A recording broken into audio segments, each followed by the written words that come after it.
Today's video is sponsored by Infinity Nikki. Stay hydrated. Hi, ugly. It's me, Bussy Minogue, and welcome back to Hot or Rat. And today we'll be breaking down the latest drama between Plain Jane and Roxxxy Andrews, who apparently had quite the heated altercation this past week. Then taking a look at the Plain Jane vs. Q Drag Race Season 16 reunion drama that's been circulating online. And finally putting on our snow boots and heading up north to take a look at what's happened in episode 4 of Canada's Drag Race Season 5, The Design Challenge. First up, we've got Plain Jane vs. Roxxxy Andrews, which all started about a week ago when this post was made on the RuPaul's Drag Race drama subreddit reading, "Attended the Drag Race Christmas tonight. Such a good show and probably the best it's been in recent years." In Act 2, Roxxxy Andrews was about 2 minutes into a dramatic lip sync of The Greatest Showman's This Is Me when Plain Jane comically crawled onto the stage to retrieve her shed coat with only tights, and boy, to the laughter of the audience. Roxxxy's face totally fell, and she stared at Jane and then wordlessly walked off stage. Like 30 more seconds of her song played, and then her name popped up and everyone clapped but was confused. I genuinely couldn't tell if this was scripted or not, but she did not come back on for audience applause. Was Diva mad? Much to think about. Was Diva mad? The question on everybody's mind. And as we can see in the video, as the person described in their post, Roxxxy's in the middle of some performance where we can then see Plain Jane crawl onto the stage and take her reveal coat off with her. But there apparently was a happy ending to the situation, as Plain Jane addressed everything on Twitter, writing, "Regarding the Reddit tour drama, I love and respect Roxxxy very much. We've worked it out on the remix and all is well with us and the girls backstage. This Xmas tour is my first major tour with an ensemble cast of this caliber, and all of these girls have been a dream come true to work with. Truly, my sisters away from home. We'll be saving my nefarious gremlinous tricks for after the show as opposed to during from now on." And you know what Mother Rue says? You're born naked and the rest is drag. But in Infinity Nikki, the rest is a fashion-powered adventure! Let's go! Infinity's brand new open world 3D platformer set in the beautiful and mysterious Mirrorland, following the adventures of Nikki, a beautifully fashionable main character, kinda like me. But here's the tea. Nikki's outfits don't just look good. They also grant her special abilities like gliding through clouds in dungeons, fishing and bug collecting to gather resources for new beautiful clothes, and battling these spooky little creatures called S-lings. I've been playing the beta and I've got something to say! Not only is Infinity Nikki a lot of fun to play, but it's also got a banger of a soundtrack. Infinity Nikki is free to play and you can start downloading using my link below. Now available on PlayStation, PC, and mobile. And guess what, Mimi? I've got a special little treat just for you. Once you're in Mirrorland, make sure to redeem the special code INGIFT1205 to get tons of items and help you get a head start in the game. Oh, and I almost forgot to tell you that December 6th was Nikki's birthday, and the developers are giving all new players who log into the game before the 19th this stunning dress. Thanks Infinity Nikki for sponsoring today's video. And we did finally get Roxxxy's side of the story when Plain Jane and Roxxxy did a little Instagram live makeup kiki together and talked about what had happened. So Plain thought it would be funny to come on stage and we would joke and laugh about the moment later, and it would be a funny moment. Plain didn't know me. I take things very seriously, and I was in my number. It was one of those moments where I knew you meant no ill intent, but it was like, why did she do this? And it was not funny to me. She learned. That was a no-no. And despite a heated moment between the two where they even talk about Roxxxy yelling at Plain and everyone else backstage, I turn around, I see Roxxxy come storming off. I was like, oh no, no, no, no. Oh, Roxxxy starts tearing into me, screaming, bitch. The way that I almost shit my pants. You truly put the fear of the Lord within my heart, Roxxxy. I was screaming at anybody in my path. Down. How can this happen? Who can do that? And at the grand scheme of things, it's like, yeah, she was just playing and stuff like that. Right girl, wrong day, wrong song. it does seem these two were able to kiss and make up. I will say this, the way you handled it afterwards, I was like, she gets it. It made me respect you so much more, because it takes a bad bitch to say, bitch, I f***ed up. I thought it was funny and it wasn't, and I learned a lesson, and And next up we've got Plain Jane versus Q, which sounds like very old drama because it is, but it's been circulating online because the WoW Presents Plus website has recently released part 1 and part 2 of the Drag Race Season 16 reunion that was actually filmed and took place at DragCon LA 2024. And this reunion includes the entire cast of Season 16, of course, fresh out of the season with T.S. Madison hosting. And we're in a viral clip from last week's part 1 of the reunion. We heard T.S. Madison ask Plain if she had to rate the looks of her sisters in that that moment who would come out on top and who would come out on bottom. Where Plain Jane then responds, well, I wasn't paying attention because there's not much to look at. And then she and Q get into a little verbal altercation where Plain says she was accosted by a man. Plain tells Q to fix her mug. Q tells Plain to fix her chest plate. Plain says that she can see Q's 5 o'clock shadow. Q says that Plain is a shadow. And then Plain says that DragCon booth lines don't lie. So who's really the shadow? And part 2 of this reunion was released just a couple days ago and picks up after the Plain Jane and Q altercation, and in which we do also find out some interesting tea about the season that I thought was worth recapping, so let's hit it. Concerning the immunity potion twist from season 16, T.S. Madison asked Saphira and Plain if they regret the way they used their potions, which they got from that very first episode. And Saphira says if she could turn back time, she would have chosen to not use it on herself when she, if you'll remember, effectively wasted it, and instead would have used it on Tsunami during the Snatch game. Plain Jane, however, expresses that she has no regrets concerning her use of the potion and felt good about what she did because the expiration date on it had hit and she felt she gave it to someone who truly needed it. Nymphia. T.S. Madison also revisits that She Done already had hers as lip sync Lollapaloozas with the girls, and we learned that Megami, who actually was a major standout during this Lollapalooza, earned $21,000 from fan tipping online after the Lollapalooza. And we also hear Megami admit that the puppet prop she used during that second lip sync with Morphine was because she didn't know the lyrics to the song, and the puppet was a way to cop out of that. Smart. And then we get Plain Jane versus Q Part 2 in this reunion, and T.S. Madison asks them why they bicker so much and if they really don't like each other, to which they basically respond saying that it's a love-hate relationship that they have and it's sort of a sisterly frenemies competitive situation. But in maybe the first heartfelt moment we've ever seen from Plain Jane, she does in this moment very sweetly say that she felt the finale should have included Q and it wasn't right of Rue to cut her before that Final 4 finale, which of course ultimately turned to a Final 3. And with that, let's close the book on season 16 for good. Because remember, season 17 is right around the corner and it's gonna be wetter than ever. They actually dropped a new trailer for the season this week, and apparently the big twist that they've been talking about and hyping up has something to do with Michelle Visage in a dunking take, like one of those things that you see at a carnival where she's sitting on a bench and Rue says something about badonkadonk and dunking her. And we also learned in this trailer that the premier guest judge is going to be none other than Women's World singer Katy Perry. Anyways, let's go ahead and move into Canada's Drag Race Season 5, Episode 4, where our queens were challenged to design and create a fast fashion ensemble that will fly off the shelves with a last-minute twist. 'Cause y'all wanted a twist, eh? With the twist being that in addition to the look they were designing and creating there, the queens would be presenting an additional runway, Mo Couture, featuring wind machines and their flowiest fabrics. Also, this is sick, like the color of my hand versus the color of my face versus the color of my breath.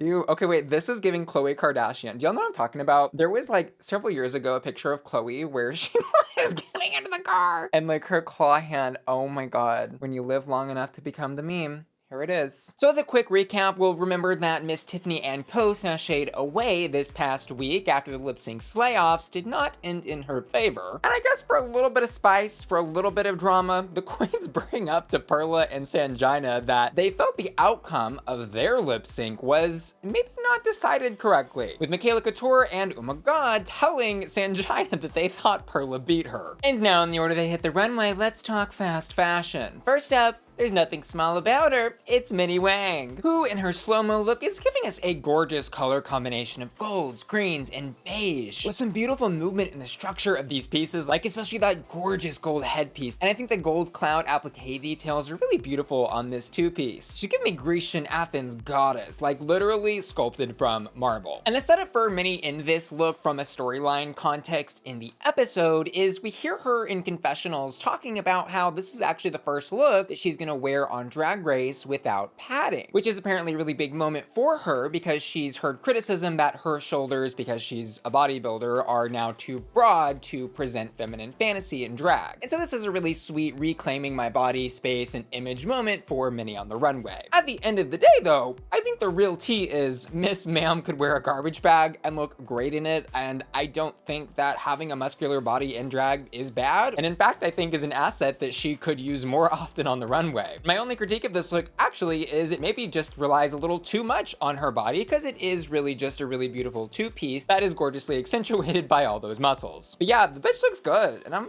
kind of jealous. This look is hot.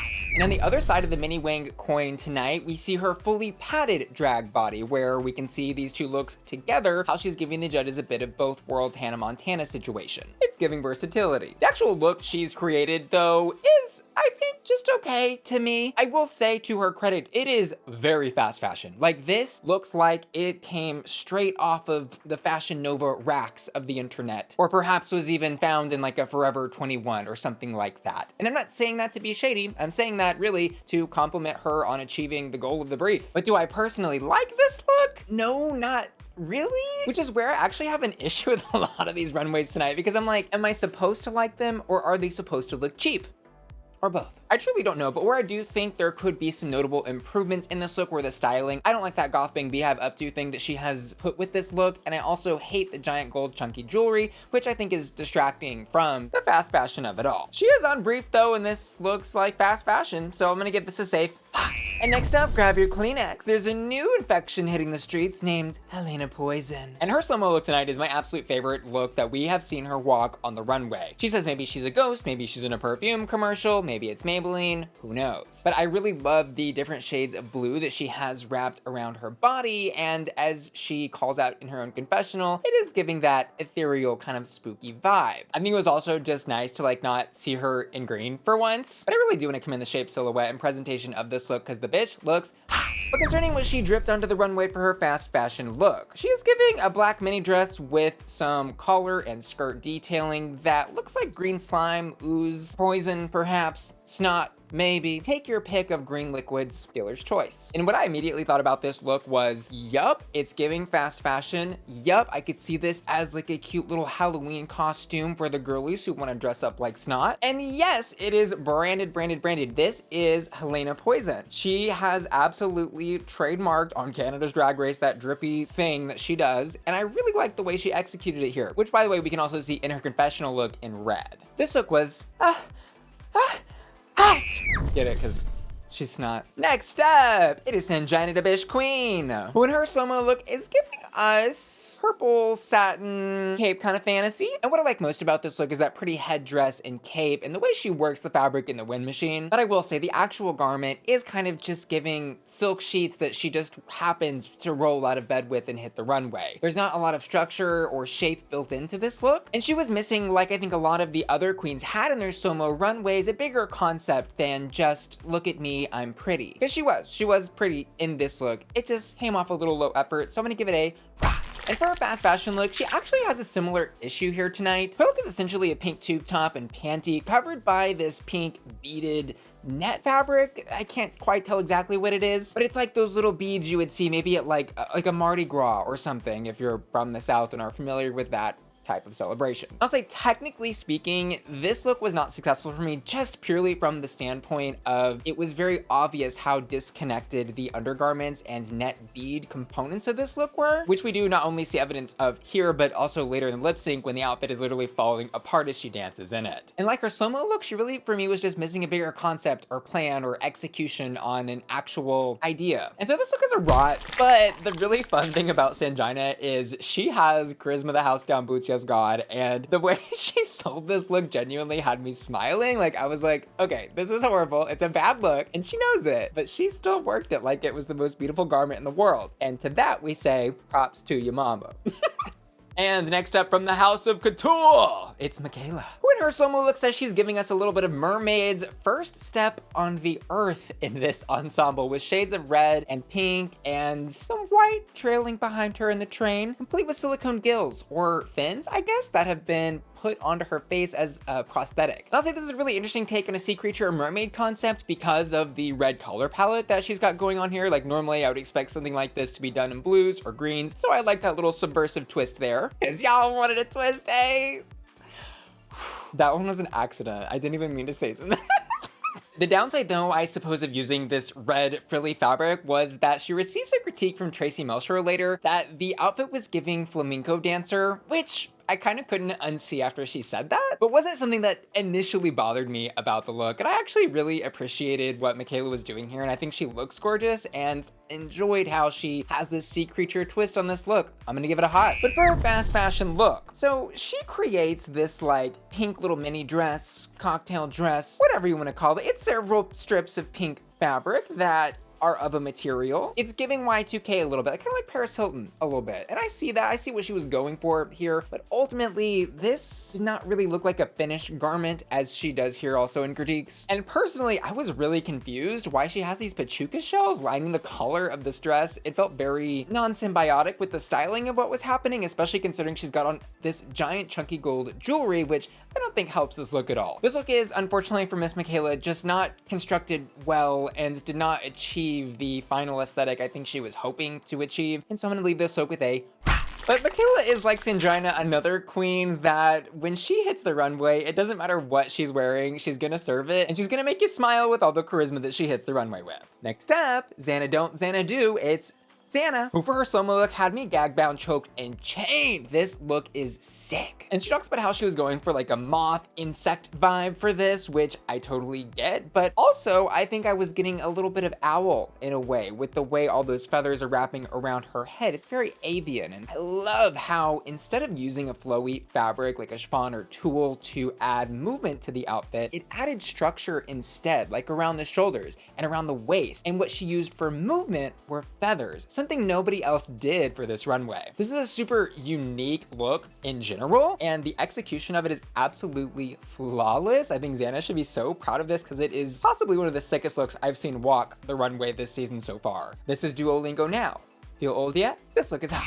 But Xana's fast fashion look was not giving me that same attention to detail aesthetic that she so beautifully executed on in the slow-mo runway. And in fact, I was so confused by the many different things going on in this look that I just plain did not like it. The boots are giving me motocross. The red lace thing underneath that structured silver coat is giving me Little Red Riding Hood. And then she's got on like a Hellraiser pinhead spiky cap. And the whole thing just kind of reads like she was trying to blend in with like a giant piece of sheet metal. I really don't know what she was going for here, but overall I'm gonna give this a but more than me just not liking this look, I've also got a comment, it was not on brief, because I don't think anything about this would be sellable to a large demographic in a fast fashion setting, and I also don't think something like this would be easily mass producible. And next up, check your timepieces. It's Jaylene time. So for a slow-mo look, take a seat, cause the ancestral sea goddess has entered the building. And this look gagged me more than a little bit for sure, cause funny story, I was actually watching this for my Patreon reactions, and I missed the part of the episode where Brad Goreski walked into the workroom and said, y'all wanted a twist, you're actually gonna be doing 2 looks instead of just the one that you're creating. And I thought while I was watching this episode the first time that these slow-mo looks were actually the looks they created there in the workroom. Because there really is no other introduction to these looks and nobody's talking about them for the entire episode besides that one blip where Brad says that. And then of course, Brooke randomly introducing the runway concepts on the main stage. And so I was sitting there watching these so impressed, like, wow, oh my God, I can't believe all these queens created these amazing wind-blown looks for this design challenge. Like there are some great seamstresses here, especially Jaylene, who has this incredible outfit on with these layered moving blue and white strips of fabric that are like stoned on both edges of the seams of the strips. And I'm like, how did she have time to make all this? Like this would have taken weeks, a month of work. I don't even know. Like the attention to detail, the craftsmanship, the workmanship in this look is incredible. And I thought it was so brilliant how the different components of this look are meant to look like sea currents with the sea turtle accessories flowing through the waves. I mean, gorgeous, love it. She looks amazing, and this look is totally hot. And Jaylene's fast fashion look is another great moment for her on the runway tonight. I, again, was gooped and gagged. She's in this oversized gold caftan or poncho kind of moment with a cute little rhinestone belt snatching her waist and matching shoulder straps to give a little bit of demure and mindfulness to the garment overall. I also like this black cowl neck hood moment that she's got going on with this. And generally, I think the look is very much hitting the nail on that head of trendy, fashionable, but also does have a small element of looking expensive, which I think looks great on her. This look is hot.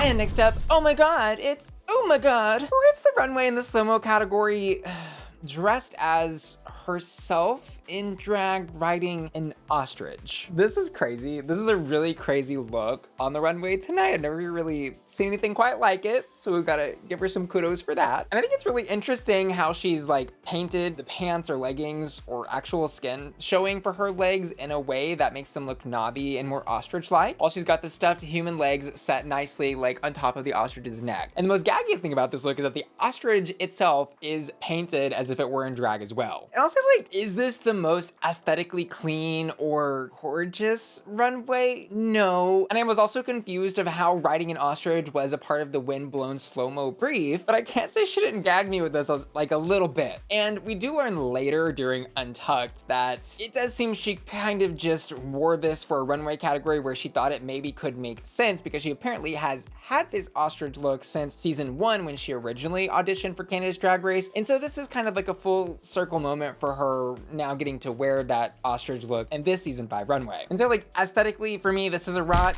but I was entertained, so we'll leave it with a warming up. But concerning her fast fashion runway, I'm not gonna beat around the bush on this one. It's bad. It's really bad on several different levels, and primarily I think in the way that she chose to combine the neon orange and green or chartreuse color of the pants and jacket with the beige bra underneath it all. Like, what was going on there? Coupled with, of course, a silver tinsel wig that did not look like it matched the outfit at all, and that signature contour going down the middle of the face, doing that. I will say though, instead of doing this as 3 different pieces, if she had done this as a jumpsuit or romper with just that outside yellow fabric, then maybe this could have been successful, because it really was in that middle area where she totally lost me. But really, this look is just aesthetically a complete train wreck of ideas and colors and things and people and places. It's not good. It's a And next up, look to the stars. It's the Virgo queen, who in her slow-mo look is giving us one short day in the emerald garment. One short day in the emerald garment.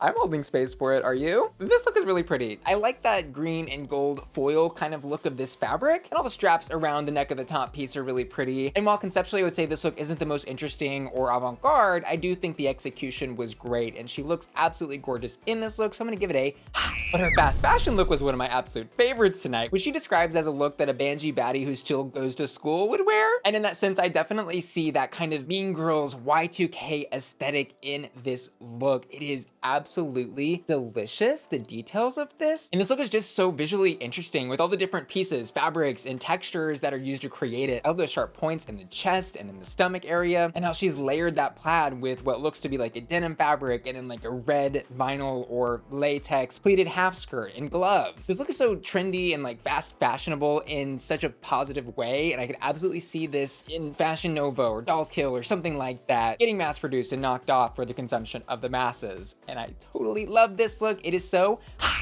And next up, it's Perla, but move the A 2 places to the right. Who in her slow-mo look is giving us a little bit of Little House on the Prairie meets Judy Garland old Hollywood glamour meets American Girl doll realness. And I totally see and appreciate the aesthetic she has absolutely achieved in this look. And I think it's such a fun take for this slow motion windblown category. Because girl, she's about to not be in Kansas anymore. And I do think for Perla's aesthetic and taste, this is an absolute serve. She looks great in this. The silhouette is amazing. The execution of it is fabulous. But I do have to say personally, I'm just not into like the Little House on the Prairie doll vibe thing she's given here. But I'm happy for her and her interest in this aesthetic. So I'm gonna give this a And for her fast fashion look, she is giving us little American Girl doll vampire. Now, I guess. Best of both worlds. And this look kind of confused me because I don't think it reads as fast fashion. It reads as an attempt to go a little more avant-garde or haute couture, but then also at the same time appears to be, I think, a little too simplistic in what it accomplished. It's basically just a black mesh catsuit with red velvet fabric pinned and draped to create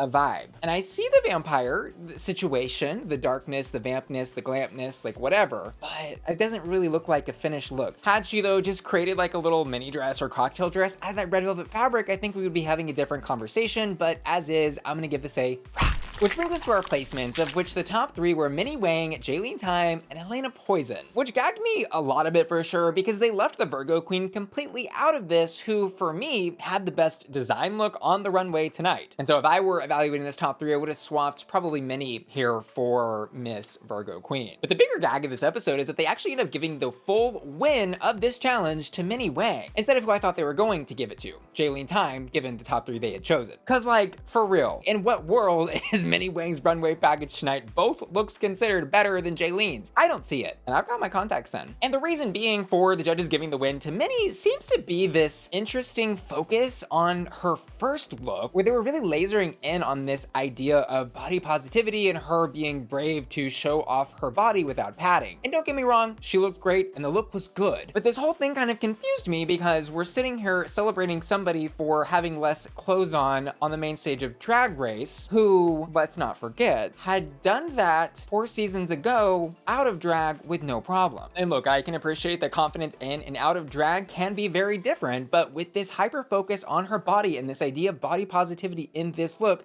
I was just a little confused. And I was also confused because in the design challenge, where, you know, the secondary runway that they brought from home was kind of an afterthought, why is the focus so much on this first look? And even if it was, I still thought Jaylene's first look was better. So this just confused me. House down boots, yes God. Like, I was the witch dead under the house in The Wizard of Oz. Caught me completely off guard. The bottom 3, though, I do think the judges got correct tonight. We have Gahd, Makayla Couture, and Sanjina DaBish Queen, who are all also, if you look at my Hot Flames score chart, near the bottom for me as well. But this means Minhi Wang's got a tough decision of who to give the Golden Beaver to this week, because these 3 have been doing pretty good in the competition, and not just that, but each of them has an extremely emotional plea to her in Untucked. Sanjina brings herself to tears talking about how hard she's worked to be there and the importance of her being there representing her diverse community. And she then quite literally puts her hands together and begs for the Golden Beaver. We then see Gahd brought to tears herself as she talks about that full circle moment of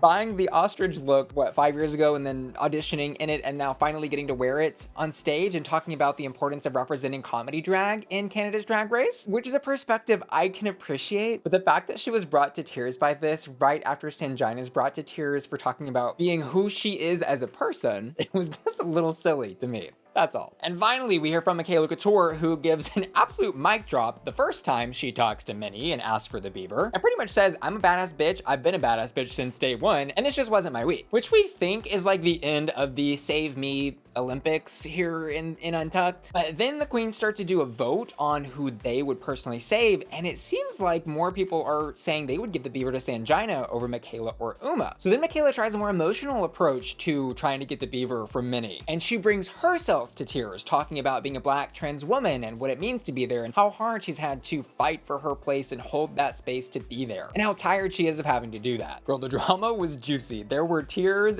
everywhere. Everyone was crying, and ultimately, Makayla gets the Beaver, which means Sanjina and Uma are gonna be lip syncing tonight to Contemporary Love by Reve. And it's pretty clear how this lip sync is gonna turn out from the get-go, as Sanjina's fast fashion outfit is literally falling apart as she's trying to perform this track, and is by the end of it basically holding up fabric across her chest with her arm in one hand and then performing and trying to dance with the other. Meanwhile, Uma kept everything together and actually gave a really great lip sync performance. I've got to say, Uma's an incredible performer. She proved that last week in that horrible outfit and proved that again this week in this one. Anyways, she does win the lip sync and Sanjina is sent sashaying away, which was a judging decision I do ultimately agree with. And finally, let's talk hottest hots.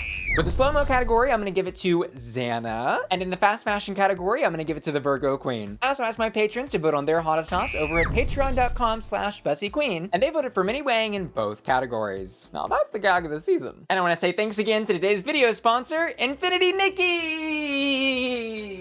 Use my special link below to start downloading Infinity Nikki right now. It's a perfect free-to-play game when you just wanna unwind, relax, and have a fun adventure. And finally, I'm gonna give an extra special shout out to Jim Ma and Lauren Jensen, who've just joined my Patreon at the hot tier, and Ashton, Felicia, Laura, Matthew Burns, Mika, Minst, and Will and Tana, who are all supporting me at my Bussy Queen Collector tier at patreon.com/BussyQueen. See y'all later. Love ya. Bye.